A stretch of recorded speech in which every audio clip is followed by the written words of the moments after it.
Akhirnya tiba saatnya untuk memulai pembuatan kertas keperlengkapan berikutnya, dan aku memiliki motivasi yang lebih dari cukup. Faktanya, aku sangat bersemangat sehingga Lutz harus memberitahuku untuk tenang. Pekerjaan hari ini adalah menebang jenis kayu yang telah kami putuskan untuk digunakan berdasarkan saran mandor gudang penyimpanan kayu dan informasi yang dikumpulkan Lutz. Setelah kami mendapatkan kayu, kami perlu merebusnya di tepi sungai, merendamnya dalam air, lalu mengupas kulit hitam luarnya saat masih di hutan. Kami akan membawa kulit kayu yang sudah dikupas kembali ke gudang penyimpanan dan mengeringkannya. Kami hanya membuat kertas seukuran kartu pos, jadi kami tidak butuh banyak bahan baku. Tidak termasuk kayu bakar, yang banyak kami butuhkan untuk menjaga air tetap mendidih selama berjam-jam pada waktu yang diperlukan. Untungnya, karena kami beroperasi di hutan, tidak akan terlalu sulit untuk mendapat kayu bakar sebanyak yang kami butuhkan, dan kami bisa mencari kayu tambahan jika kami hampir kehabisan. Satu-satunya masalah adalah Lutz perlu membawa kuali dan alat kukus ke hutan dan kembali, dan itu tidak akan mudah. Jadi, kami mulai hari ini di pagi buta, langsung meminjam kunci gudang penyimpanan untuk mendapatkan kuali dan alat kukus.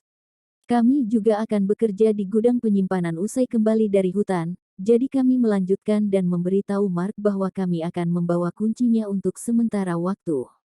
Kami benar-benar siap, tetapi ada segala sesuatu yang berubah secara tak terduga. Apakah kamu baik-baik saja, Lutz?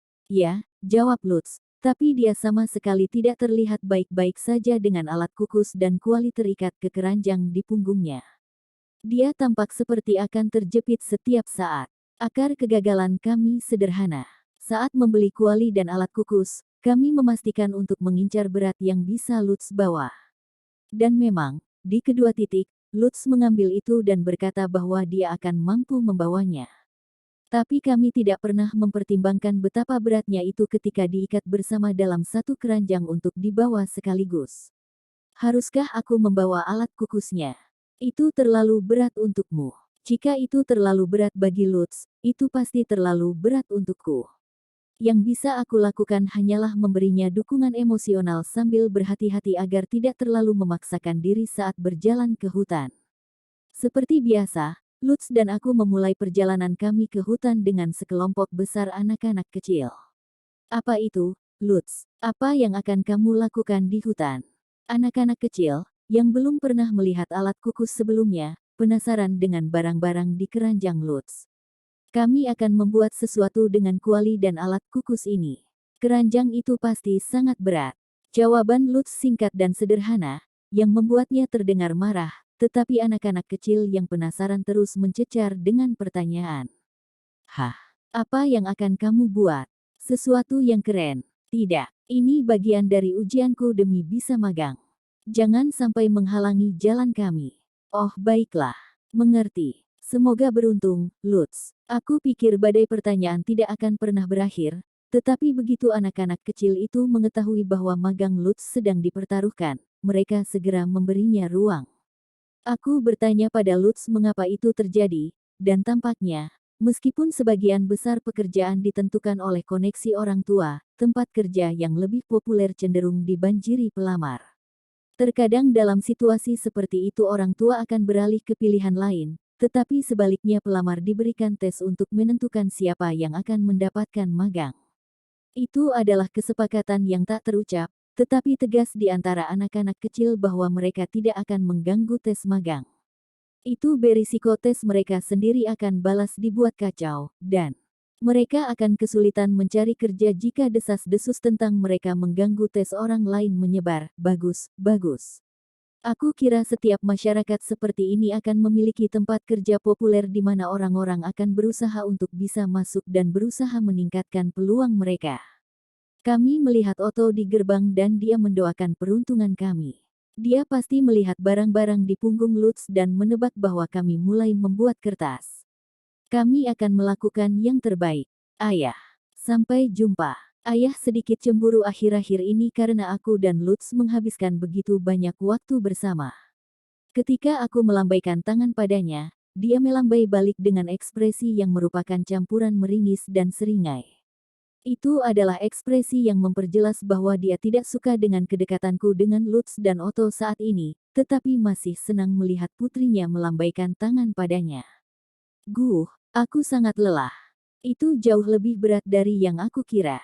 Lutz meletakkan alat kukus dan kuali di tepi sungai dan memutar bahunya membentuk lingkaran. Kerja bagus, Lutz. Mau istirahat? Yah, kamu akan memeriksa kayu setelah pengukusan dimulai, kan? Aku akan menunggu sampai saat itu, kata Lutz sambil menumpuk batu di tepi sungai, meletakkan pondasi untuk tungku tempat meletakkan kuali. Lutz memang sesuatu, dia tidak membuang-buang waktu. Sangat kontras dengan kekayaan pengalaman Lutz, aku pada dasarnya menghabiskan seluruh kehidupan masa laluku dengan diam. Aku tidak bisa berharap untuk melakukan apa yang dia lakukan. Seperti biasa, aku adalah beban. Yang paling banter untuk bisa kulakukan adalah mengambil beberapa ranting yang berserakan di sekitar kami dan menyerahkannya kepadanya. Lutz memasukkan air sungai ke dalam kuali, lalu meletakkannya di tungku, dengan cepat meletakkan kayu di tempat yang seharusnya, dan menyalakan api. Aku akan pergi mencari kayu. Main, kamu istirahat dan awasi kualinya, oke? Kau yang mestinya butuh istirahat lebih lama, bukan? Aku tidak ingin kamu pingsan sebelum kertasnya siap, atau setelahnya. Kau dapat mengumpulkan beberapa ranting di sekitar sini tapi hanya itu, jangan terlalu banyak gerak. Juga, berteriaklah jika terjadi sesuatu. Paham? Baik, Lutz sepenuhnya benar, jadi aku mengundurkan diri untuk mengawasi kuali salam diam. Yang berarti, itu akan menjadi waktu yang lama sebelum airnya mendidih. Itu sangat membosankan. Karena tidak ada lagi yang bisa dilakukan, aku mengambil ranting terdekat dan melemparnya ke dalam api.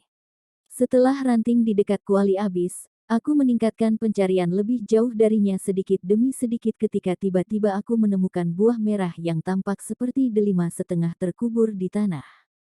Oh, apa ini? Apakah bisa dimakan? Mungkin aku bisa mendapat minyak darinya. Sebagian besar benda yang bisa ditemukan di hutan memiliki nilai guna untuk kehidupan sehari-hari. Setelah menghabiskan 1 tahun di dunia ini, cara berpikirku secara alami telah dilukis oleh kebiasaan dunia ini. Di dunia lamaku aku tidak pernah menemukan sesuatu yang tergeletak di tanah dan segera memutuskan untuk mengambilnya untuk mencoba memanfaatkannya. Aku harus menanyakannya pada Lutz. Aku memakai ranting di tanganku untuk menggali buah merah itu dari tanah. Aku mengambilnya, dan seketika itu, entah mengapa itu menjadi sangat panas. Oh tidak, ini buah fantasi yang aneh. Rupanya, buah merah adalah saudara dari bahan-bahan aneh yang terkadang harus aku lawan untuk membuat makan malam. Sejujurnya aku tidak tahu apa yang akan terjadi, dan karena itu aku tidak tahu bagaimana menghadapinya. Dengan panik, aku melemparkan buah itu sekuat dan sejauh yang aku bisa. Dan itu berarti, tentu saja, hampir tidak terbang beberapa meter sebelum jatuh ke tanah. Seketika itu, buah itu mulai memantul sambil membuat suara berderak keras dan memuntahkan biji merah ke segala arah.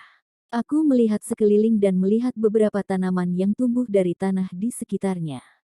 Aku menyaksikannya, terpana, saat tanaman itu tumbuh hingga ke mata kakiku.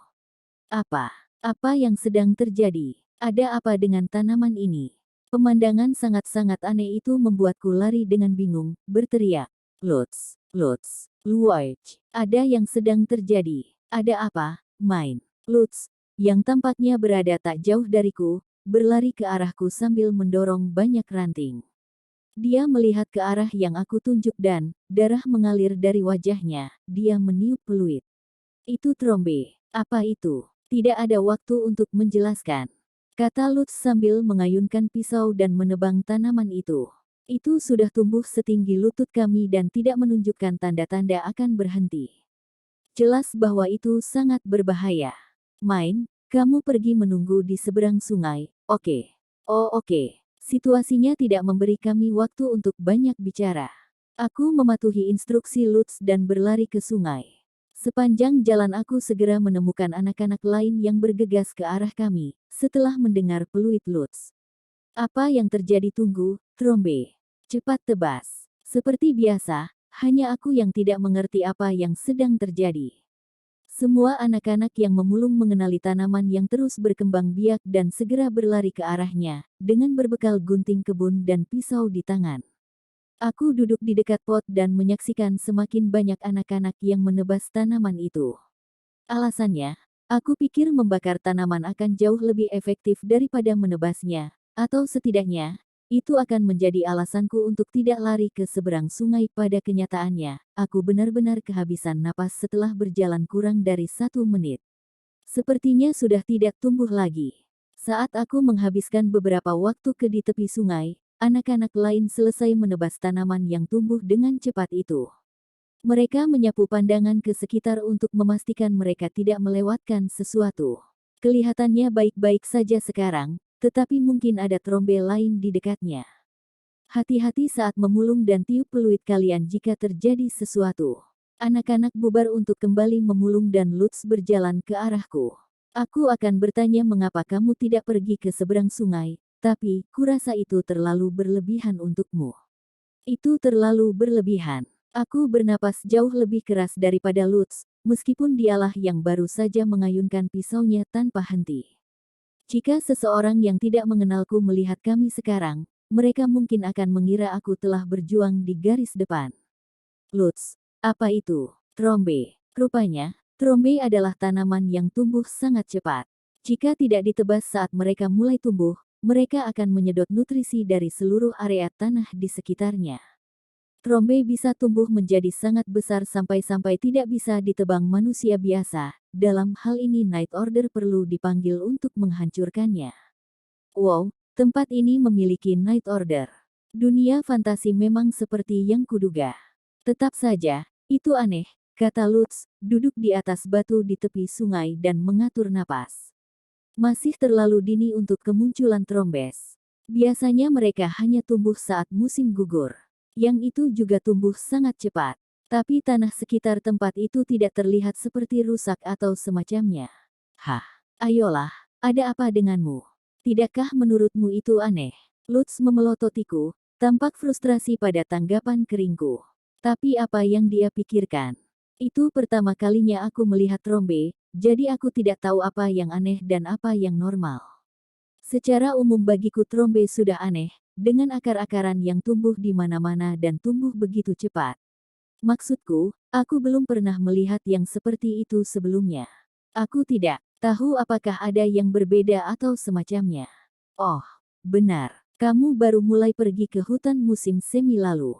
Lutz mengangguk, dan pada saat itu aku mendengar kuali mulai mendidih.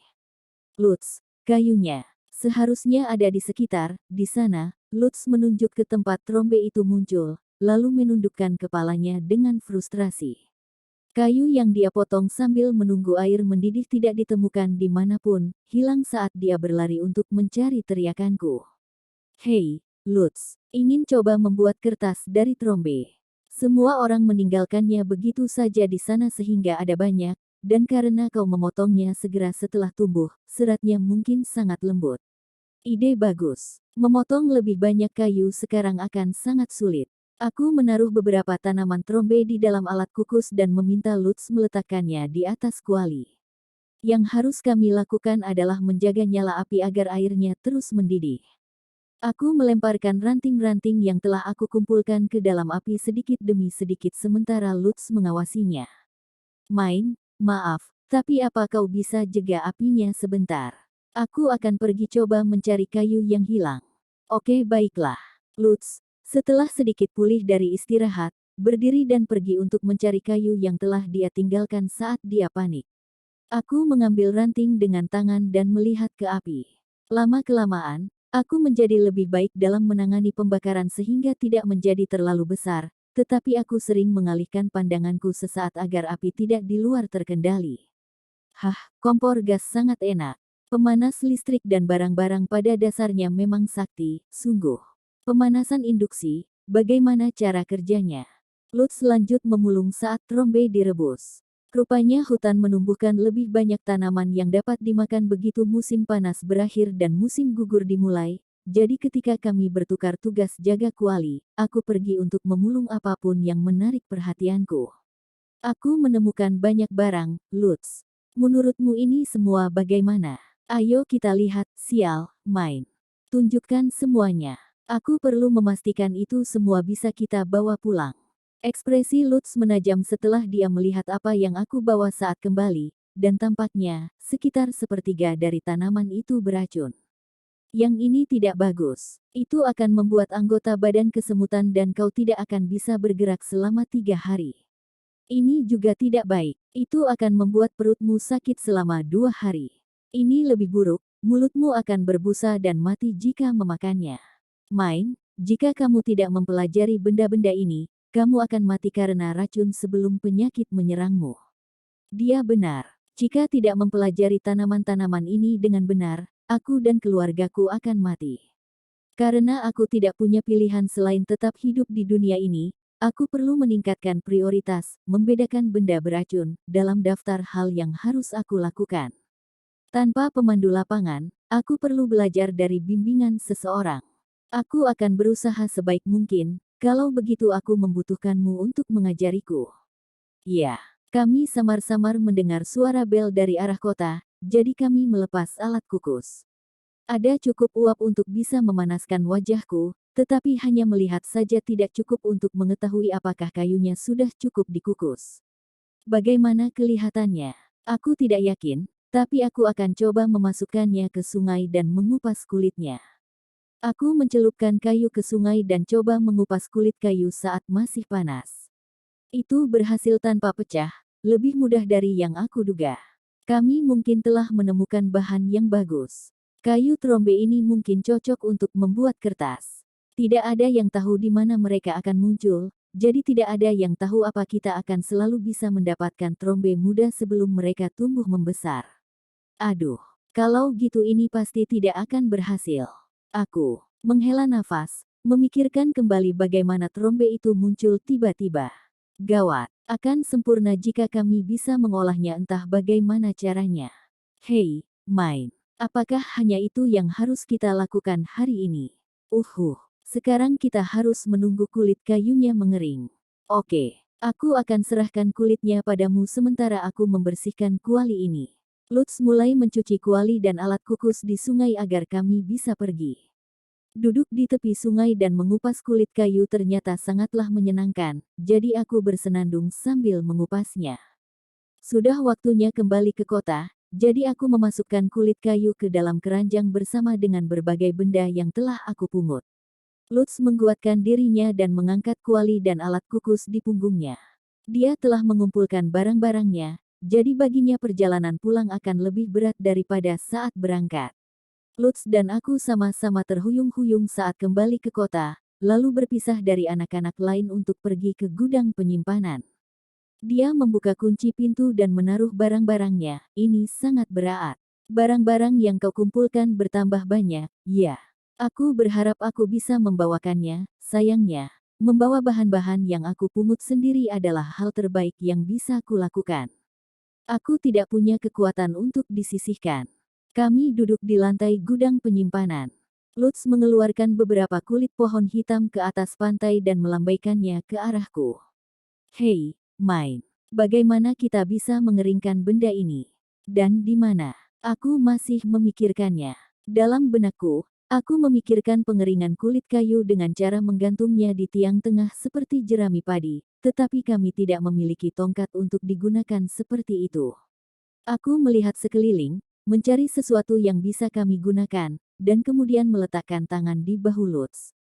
Lutz, aku minta maaf menanyakan ini saat kamu lelah, tetapi bisakah kamu memasukkan beberapa paku ke rak ini dengan jumlah ruang yang sama di antara masing-masing paku? Ini penting untuk mengeringkan kulit kayu. Oke, aku menempatkan kulit hitam ke paku yang dipalu Lutz untukku. Ini akan berhasil untuk saat ini di mana kami tidak memiliki banyak kulit kayu, tetapi ketika tiba saatnya untuk memproduksi kertas secara massal, kami akan membutuhkan lebih banyak ruang untuk mengeringkan. Tapi ya, pada saat itu kami hanya bisa meminta bantuan Beno. Kami tidak membutuhkan banyak ruang untuk saat ini. Kita perlu mengeringkan kulit kayu dengan benar. Atau itu akan menjamur. Mungkin besok kita harus membawanya ke hutan dan mengeringkannya di bawah sinar matahari. Jadi kita akan mengeringkan kulitnya besok, ya. Tidak ada yang lain. Kalau begitu kurasa aku akan bisa memulung dengan normal. Itu sangat membantu, ada banyak hal yang harus segera aku dapatkan. Aku tahu aku ingin mendapatkan banyak jamur dan mengeringkannya. Itu bisa dimasak menjadi kaldu jamur yang lezat. Pelajari dulu jamur mana yang beracun. Keesokan harinya, aku pergi ke hutan dengan membawa kulit hitam, meletakkannya di sudut keranjang, dan mengumpulkan banyak jamur saat dijemur di bawah sinar matahari. Kebetulan, 20% dari jamur itu beracun. Aku tidak mengerti bagaimana ini terus terjadi. Beberapa hari di bawah sinar matahari kulit hitam itu benar-benar telah kering. Aku tidak yakin pada titik mana itu jadi benar-benar kering, jadi aku sengaja mengeringkan itu melewati titik yang terlihat dapat diterima. Kemudian aku mengambil kulit kayu yang retak dan pergi ke hutan. Langkah selanjutnya adalah merendamnya ke sungai selama lebih dari 1 hari, jadi cuaca sangat penting. Kami pergi ke bagian sungai yang tidak biasa didatangi orang, memindahkan batu menjadi bentuk lingkaran, dan memasukkan kulit kayu hitam ke dalamnya sedemikian rupa sehingga tidak hanyut terbawa arus sungai. Apakah itu sudah semuanya? Mungkin. Ayo kita periksa sebelum pulang. Minimnya pengalaman membuatku sulit untuk merasa percaya diri, tapi aku cukup yakin bahwa inilah cara melakukannya. Aku menatap kakiku di sungai. Itu adalah hari yang hangat dan oleh karena itu sungai terasa baik-baik saja, tetapi saat musim berganti, memasuki sungai akan berisiko kematian karena kedinginan. Dan pastinya, dunia ini tidak memiliki sepatu bot atau sarung tangan karet. Lutz, kurasa kita harus bereksperimen dengan jenis kayu lain sebelum cuacanya menjadi dingin. Kita tidak akan bisa pergi ke sungai. Poin bagus. Ini juga sudah cukup dingin. Lutz tampak sependapat, wajahnya mengerut membayangkan sungai saat cuaca dingin. Mari kita potong kayunya sekarang dan sembunyikan seperti saat kita membuat papan tanah liat. Jika besok kita akan membawa alat kukus dan kuali ke sini, kamu tidak akan mau membawa kayunya juga, kan? Ya, kami mencari kayu yang kelihatannya akan menjadi kertas yang bagus dan menebangnya, menata kayu sesuai jenisnya, dan menyembunyikan semuanya di bawah pohon yang tergantung rendah. Kami sesekali memeriksa kulit hitam saat berkumpul. Kulit kayu yang dikelilingi oleh batu di tengah air tidak hanyut, dan malah membesar karena menyerap air. Aku khawatir meninggalkannya di sini, tapi sepertinya baik-baik saja. Bahkan setelah memaksa diri untuk pulang, mau tak mau aku terus memikirkan kulit kayu yang kami tinggalkan. Bagaimana jika sungai tiba-tiba meluap dan menghanyutkannya? Bagaimana jika bandit datang dan mencurinya, menduga bahwa mereka telah menemukan harta karun misterius? Pikiran aneh muncul di benakku satu demi satu saat aku menatap kosong ke langit-langit. Keesokan harinya, jantungku berdegup kencang dalam perjalanan ke hutan, tetapi kulit kayu hitam itu tepat di tempat kami meninggalkannya tanpa bandit di depan mata.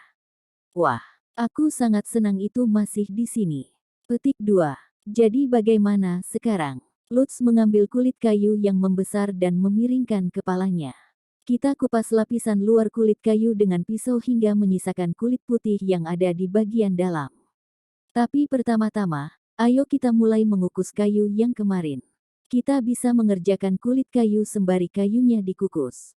Tungku batu yang kami buat terakhir kali masih ada, jadi setelah beberapa perbaikan kecil, kami meletakkan kuali dan kukusan di tempatnya. Setelah selesai, Lutz dan aku mulai memotong lapisan luar kulit kayu di atas batu datar besar di dekat pot. Kita bisa meninggalkan kulit kayu kering di atas batu ini.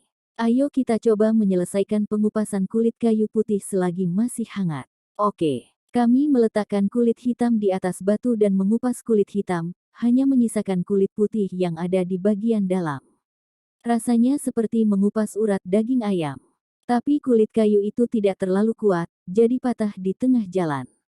Ini mungkin akan lebih baik dengan alat yang lebih efisien, tetapi ini adalah hal terbaik yang bisa kami lakukan. Hei, main. Ini berhasil, tapi kita benar-benar perlu menggunakan talenan. Suara melengking dan sensasi getaran tulang dari pisau yang mengenai batu membuatku merinding yang tidak mau hilang. Aku teramat, dengan tulus berharap kami memiliki papan datar untuk memotong kulit kayu ini. Ketika membuat daftar barang-barang yang kami butuhkan, Aku menuliskan semua yang terlintas dalam pikiran, tetapi sekarang setelah benar-benar mengerjakannya, aku menyadari ada banyak hal yang telah aku lewatkan atau tidak kupertimbangkan. Aku pikir aku tahu apa yang aku lakukan, tetapi itu terlalu rumit. Kami perlu menambah persenjataan kami sedikit demi sedikit sambil bekerja dan menyadari kekurangan kami. Saat mengupas kulit kayu dengan air mata di mata dan bulu merinding, aku menjadi sangat sadar betapa pentingnya pengalaman kehidupan nyata.